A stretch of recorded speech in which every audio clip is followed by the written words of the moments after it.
United states of আমেরিকার এক লোক তার অনেক বন্ধুকে মুসলমান বানিয়েছে, কালিমার দাওয়াত দিয়েছে, কিন্তু তার বিজনেস পার্টনার খ্রিস্টান বন্ধুকে সে কালিমার দাওয়াত দিতে পারে না।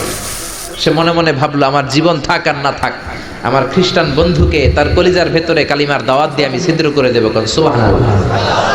খ্রিস্টান বন্ধুকে দাওয়াত করলো তার বাড়িতে, ভাবলো একটা দাওয়াত করি, দাওয়াতে খাইতে আসলে কালিমার দাওয়াত দিয়ে দেবো। খানার দাওয়াতের লগে কালিমার দাওয়াত আছে না নাই? আছে না নাই?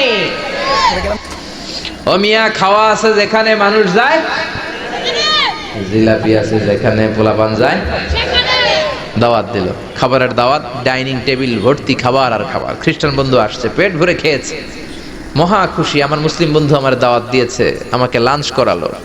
এরপর স্টারবাক্সের 2টা কফি দুইজনে নিয়ে ডাইনিং টেবিলে বসেছে। তো মুসলিম বন্ধুর মাথায় চিন্তা, যে করেই হোক কালিমার দাওয়াত